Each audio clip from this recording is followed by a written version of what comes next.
turn it over to John first. So just a few comments about budget this year. Suzanne has done a tremendous amount of work and great work on the budget.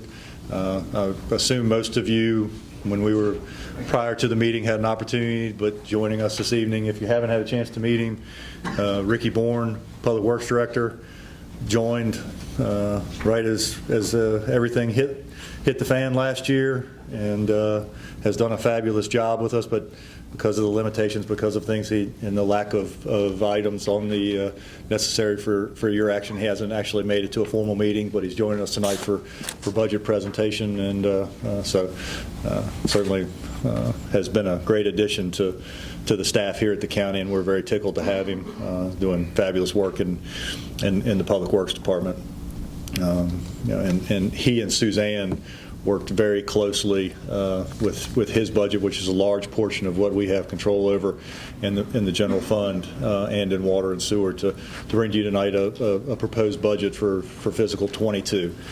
I'll turn it over to Suzanne and let her walk through, and Ricky will join in and make a little bit of a presentation as well. Okay. So I gave you a sheet that talked about sort of an overall view of the budget and the things that we looked at this year. If you recall, last year we essentially halted everything and level funded where we could, other than things like workers' comp increases and things that we could not avoid increasing. So this year we tried to make up for that to some extent. There is also a 5% increase for all state employees. We also have a 5% increase for our local county folks as well. So that gives a 5% for every staff member in the county. We also had worked with Evergreen Consulting on a salary study. We have incorporated some of that into this as well. There was an increase in the medical insurance, and actually the medical insurance, this is the first time in 2 or 3 years that it has increased, and it increased by 4%. So we've been pretty fortunate with that. It would have increased, I think, about 12%. I think there were some pretty hefty expenditures as part of our rate. And then we got a rebate that you're speaking of in about 8% that brought the actual increase down to 4%, where without that we would have been at about a 12% increase. So we're not looking at a real estate or personal property tax increase this year. We are looking at an increase in meals tax, and I think you've talked about this. Have you talked about this yet? Not with the full board, I don't believe, but with, okay. with the budget committee. Okay. This past year, the General Assembly gave counties the authorization to increase from 4%, which is where you currently, meals tax is currently in Alleghany County, up to 6%. It's still 2% less than what municipal governments are able to tax. They're able to tax up to 8%, and that's where all of our neighbors are. With their meals tax. This will estimated to generate $100,000 annually. Actually, 200 annually, but we plugged in 100,000 because it's only going to be half a year. That's okay. Right. So this year doesn't take effect until January 1. So Suzanne's correct with the numbers. 208,000 annually this year. It'll generate you, if you decide to move forward with it, generate you $100,000 because it won't take effect till January 1. Still much better than 2% real estate like. Yes, sir. And it's a lot of business at our neighbors next door, which are folks that are moving through the community that will be taxed there. It's on a $10 meal in a restaurant. It adds 20 cents to the overall cost of the meal for the 2-cent increase. Water and sewer is a $1 increase. Again, trying to keep up with materials, trying to keep up with expenses that are inherent to the enterprise fund. We've done this for several years, trying to keep up incrementally instead of waiting years and making big jumps for water and sewer. So it's $1 water, dollar sewer, 50-cent overage for water, and 25-cent overage for sewer. There was a bit of a budget gap. To close that budget gap, there's sort of a combination of three things. As you know, we are going into this new Munis software in finance. There are several funds that we have not used in years. I'm proposing that we collapse all these funds and not carry them into the new system because they have been dormant for quite some time. And that will yield about $168,000 in money we can move over to the general fund just by adding all of those together. There's also a combination of our fund balance and the ARPA, the new stimulus round that is coming. Those guidelines just came out a couple days ago, and I have not read them yet cover to cover. And generally, I know how they were talking about using them, but now the real guidelines are out, so I'll be able to look and see. But we think that we can use some of that to cover this overage as well. One of the big things is making it to 23. We have a considerable amount of debt service that is coming off of the rolls in 23. The schools will be paid off. And there is an increase in debt service next year for the radio project. It was structured that way, so it would step up at that point. But there is also going to be a net of about $845,000 that will be, I don't want to say available, because we've always been pretty conservative with how we use our money, but it may give us a little bit of breathing room and a little bit of room to do some things that we really, really have needed to do as a county. And the can that we often kick down, this by chance might let us stop, pick it up, and do what needs to be done with it. So department specific, I've just sort of laid out, specifically some of the department requests that were not granted or were changed a little bit or anything significant. Would you like me to go through those? Or do you want to just take a look and ask questions, or what's your pleasure? The department specifics. Yeah, department specifics. So let's just go through them. So in your board budget, we have proposed a pay increase for the board members.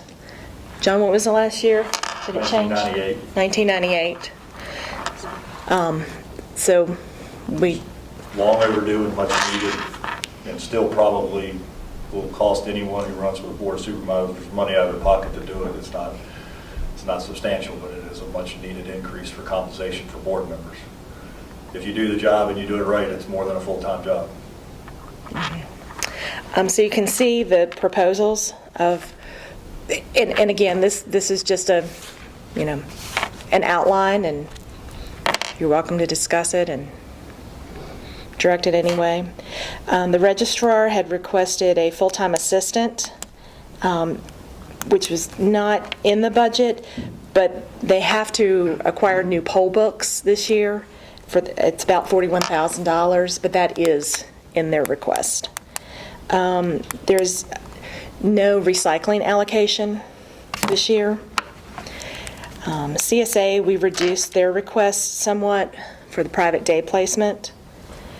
DSS and CSA, there is a 2-year statewide salary alignment that they are in the second year of, and there is some revenue for that. So some of that basically is somewhat mandated from the state. I mean, it is. They have the salary guidelines that they go by. Economic development, there's a West Rock incentive. There's some debt service for a pad-ready site. Special appropriations were level funded. No new special appropriations were put into the budget. The only difference is the regional library. If you recall, we have an agreement with the state where we have to increase that amount to the regional library, and then there was a small increase on top of that due to the increase in minimum wage that went into effect May 1st. The General District Court had requested supplements for staff that was not put in the budget, and then the jail and courthouse security, there was a request for 3 part-time to full-time conversions. One of those is in the budget, and a request for $600,000 for housing prisoners, and $400,000 was budgeted. $250,000 was budgeted last year, so we have increased that, just not to where the level that was requested. So those are kind of your highlights. Can I ask a question? Of on course. that? Is the, when they make that request for that housing, are they basing it on an estimated number of prisoners, or? Yeah, I believe it is based on sort of the current trend Okay. and sort of where they've come through the past several years, and it has been coming up significantly, and we've been trying to keep up with it. You guys did a supplemental appropriation this year for that, and it's just trying to keep up with it.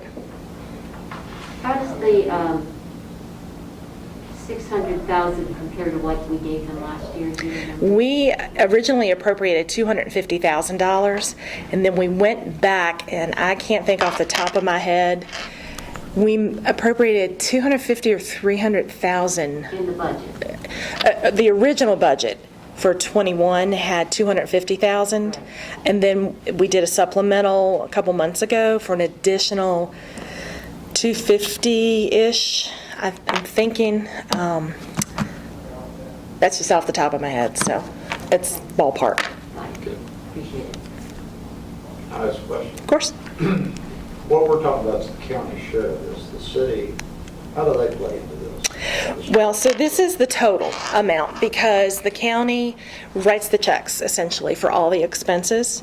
So this is going to be the total amount. $400,000 was a total amount. Covington will pay a portion of that. Hopefully. I have been working with David Bryant pretty closely through this process, and we share information a lot, so they have the most up-to-date information.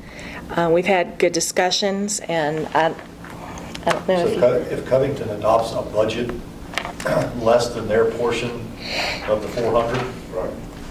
because we have set up this separate That's what I'm fund, getting at. How's that? you will then have to come back, if Covington decides they're going to adopt less than 26% of $400,000, you will then have to come back and adjust your budget downward to reflect the revenue that's supposed to come in from the city. Then if they need extra, they'll have to do like they last time, come to both of us and each one of us. Yes, sir. Correct. We did our portion of the extra appropriation. Does it cover it? Go ahead and make that part of it also. Yes. And I there's guess what also, I'm getting at, the system that we set up seems to be working so far. and there's also the jail committee that's currently working on how to cut costs, how to be efficient, what to look at in the future. Mr. Gardner joined 2 Fridays? No. The one- It was last Yeah, week. 2 weeks. It was last Friday, I believe. Right. Seems like 2 weeks. Yeah. Mr. Gardner joined sometime in the last, between a day and 2 weeks ago for a meeting. But anyway, there's 2 alternatives that are being considered for trying to have prisoners out of the jail. And so staff's working on that with one agency out of Roanoke and then one local private business on some options to try to come up with 2 alternatives to at least reduce some of the burden in the jail. And also, we have a Department of Corrections staff member that's present as well, that is trying to assist with having some of the DOC, state responsible inmates, getting questions answered about why they're not being moved. There's not one button you'll push and fix the overcrowding issue at the jail. It's going to take a lot of people cooperating and thinking outside of the box and getting outside of their comfort zone and doing some things differently to solve this problem. If we don't do that, the problem won't be solved. The whole reason I asked the question, I'm just curious how we do it. We did this, funded our part, Covington decided they were going to do a little bit less. I was just hoping we wouldn't start building that same gap that we had in the future, but if it works the way John explained it, it'll be easy, we'll just back our part down. That's what the lower of the two funding agencies proposes.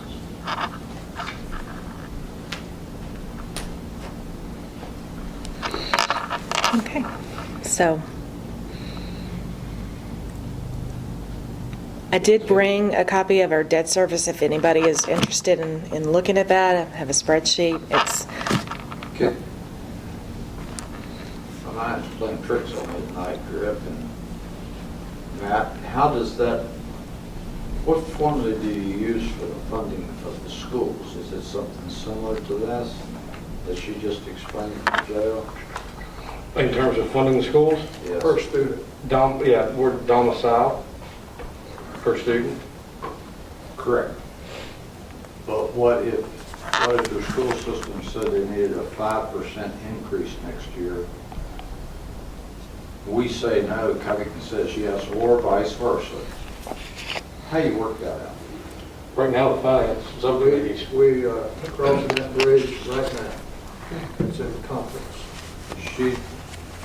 Suzanne similar to just this explained that you take the lower of the two as a guarantee. Then if they want to go above that, then it'll have to be worked out between the two governments. I like the concept of taking the lower of the two. Now, what we're going to do, we're going to be meeting prior to the budget. We're going to be meeting in January to clarify the percentage that both jurisdictions are going to put in the budget. That was always the problem when we were in the joint on the collective force. And I never could figure out what was a fair way to do it. You just, They always went with the higher. yes. That's always what. Higher of the two, or what was it, the lower plus CPI, which is about 3, it was a real complicated formula. That was going to be, what first we- of all, we're meeting in January with the school boards, city council, board of supervisors. And at that point, the funding process will start, or we're going to do it with level funding, or we're going to have a percentage increase. That's going to be made, that decision is going to be made in January, then given to the schools to go forward. What is currently, there's a draft, and so Mr. Griffith's right, there's proposed leadership meetings to begin in January with the leadership of the two governing bodies in the school division to begin having early discussions before you get to this stage. And then there's language in there as a draft that's being, as Mr. Griffith mentioned, by committee, that speaks to if 2 of the 3 participants in the merged system agree on a budget and the third does not, the third is required to Who are the 3? Covington City Council, merged school board, Then school and board. Alleghany County Board of Supervisors. So those are your 3 participants. If 2 of the 3 agree on a proposed budget amount, That's it. the third has to fund, because they may not, one party may simply be having a bad budget year and may not be able to. They're required to at least level fund plus whatever CPI is. And that's draft language being negotiated currently.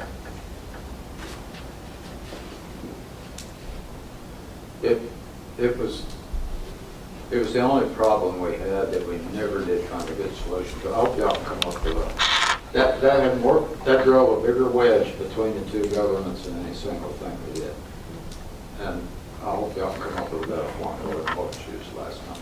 The way John explains it, the way it's been talked about, seems to be the fairest and most common way to do it, that perpetually can keep going, without having the issues that we saw with the last merger. I've said it once and I'll say it again, but one of the driving factors was assessments. Right. Normally, we would have a good year, have an assessment, have extra money, we would fund the schools a little bit more. We weren't in cycle with the city of Clifton. They were in their worst years, and we were in our best years. We would want to do something that made them mad. They didn't have the money. So then 2 years later, when they did their assessment to get even with us, they dinged us, and we were in our lean year. I don't know how the assessments are run with the two governments, but that was one of the things that led to a lot of the disagreement, was the rotation of reassessments of real estate. Now, I'm just throwing that out because I think we're a year apart on assessment. that's not too bad. We were just exactly the opposite. It was like 6 years and 3 years. We were exactly in the middle of the mess, and it was used to drive a wedge between the two governments is what it was used for. It is the intent that the leadership committee will iron out all those issues in advance of the budgets coming forward to the full body, so. I'm just throwing it out there because been there and did that one time. It was tough. I think it's going to give them the tools to solve the problem before it gets this far, and come up with and that's the three that need to be talking, the city council, board of supervisors, and the school board. And if they can work it out ahead of time, then I don't think they'll. But you're going in automatically with level funding. But still has to be approved by two governing bodies. Huh? The school budget still has to be approved by two governing bodies. Correct. And the governing body is going to be in that negotiation. That's where the problem comes in. That was always a problem. Well, it can always be a problem if that's where you want to go. You got to think Well, I'm not positive. saying that's where we want to go. Want to go forward. Just getting how many people to agree on something. Well, you got it down to 6 people. You know, and I don't know if you can get it any smaller. I think it'll work. It just 2 years we'll find out. The fact that you are aware that it could be a problem is a major improvement over what we did. It was just handed to us and we had to deal with it. So the fact that you're even talking about it, makes you aware that it has the possibilities. It has a possibility, but you know, if you put the right people in the ahead of everything, then you can iron it out. And we've also got the benefit of Mr. Dennis Witt, who's gone through this. Going through this, yeah. He's, a facilitator in the process, and he's seen the good and the bad. So we're drawing back to the process between the merger with Clifton Forge and Alleghany County and his knowledge. I think we can come out with the most positive way to do it. And I think both of your governments are working much closer with your school boards than they were back at that time. Absolutely. Yeah, that's got a lot to do with it too. And I think the fact that you're meeting in January to get something of a head start with this is a good thing before the budget committee starts working, so, yeah. Because you merge the systems in August, is that right? July. July 1. Right, July 1. So you'll have an advantage of.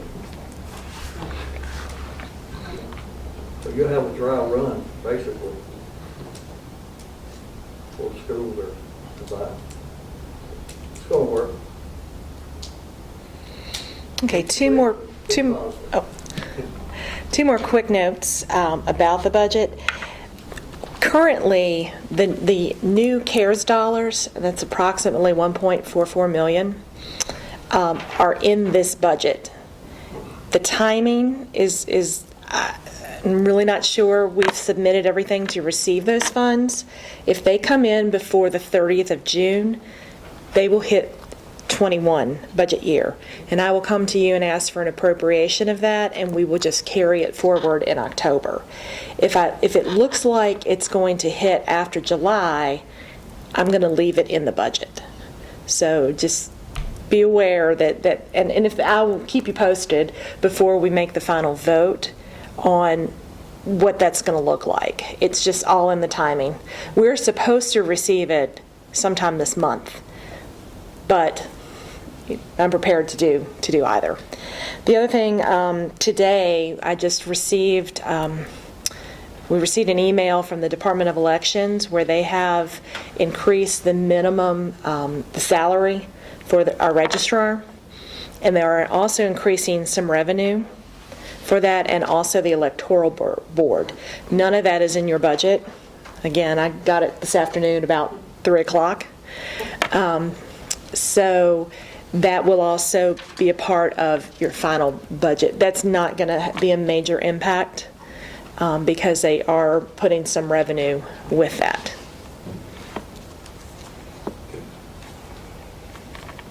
I think those are the major highlights. Question. Okay. When you said we were arresting debt, we used the arrestment of that debt somewhere in the planning of something else. Was it the radio system? Portion of it. Actually, Refresh my memory on that. the debt that is coming off of the books is close to probably about $1.3 million is what's coming out. So the 800 is after that. The 800's the net, yeah. So the debt service for the radio project is sitting at about 350,000-ish this year, and then next year it bumps up. But that was part of the plan, knowing that the schools were coming on. Correct. But the 800 then is above that. That's net.